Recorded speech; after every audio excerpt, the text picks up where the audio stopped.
Okay, we're interviewing Beverly Dominic now, who's the director of the recruiting and retention efforts that we do here in the School of Journalism and Mass Communications. It's March 1st, and I'm asking Debbie some questions about how well our career fair went. We do this this time of year each year, and we also do one in the fall. Is that correct, Beverly, or Yes. just once a year? Yes. Right. Mhm. You were sharing with me earlier when we were talking about this that while the numbers of students that may have actually come and also recruiters was not as many as maybe we've had in the past, that you were getting more positive feedback from some of the employers that did interview students. Could you elaborate a little bit on that? We did. I think the employers were much more pleased with this group of students because the students seemed to be better prepared. They knew what questions to ask. They were more aware of what the job market is like or is not like at this point in the economy. And I think they felt like the students were a little more engaged into the process.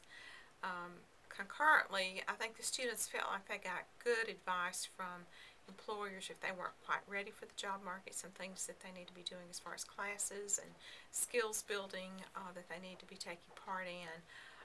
And then also there was a lot of networking going on and a lot of follow-up appointments. So that was always really encouraging to hear. That's great. Beverly, could you say a word or two about the mix of people that came this time in terms of the types of media organizations and maybe PR advertising groups that Sure. showed up? Sure. We had a lot of the folks that normally come and support the school, which is always really good. You need that backbone of companies and organizations that are always very supportive of the school and our students. We had approximately 29 companies that came, and half of those were broadcast, and all of the local stations were there, as well as a couple stations in Myrtle Beach, one from Charlotte. So we felt like that we had, and one from Charleston, so we felt like we had a good representation for South Carolina. As far as ad PR, most of those companies were from Columbia, but we did have 3 new companies that had never been involved with the career fair before that are really more multimedia or new media. So that was really good and exciting, I think, for the students to kind of see that. As far as print was concerned, we had, I think, 3 newspapers, and the Associated Press was there, which, considering the economy and the state of newspapers, I think that was the best that we could hope for.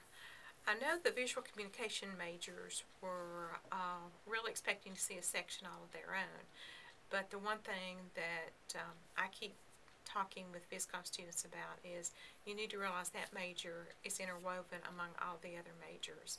And even though you didn't have a space just for visual communications companies, newspapers, ad companies, PR companies, and certainly the broadcast companies were all looking for graphics folks as well. So I think we were equally represented, maybe not in volume, but I think there was enough there for folks to really kind of get a grasp of what's going on right now in this economy anyway. Thank you so much, Beverly. I appreciate that. This is Dr. Rick Stevens, professor in the School of Journalism and Mass Communications at the University of South Carolina. Thanks much.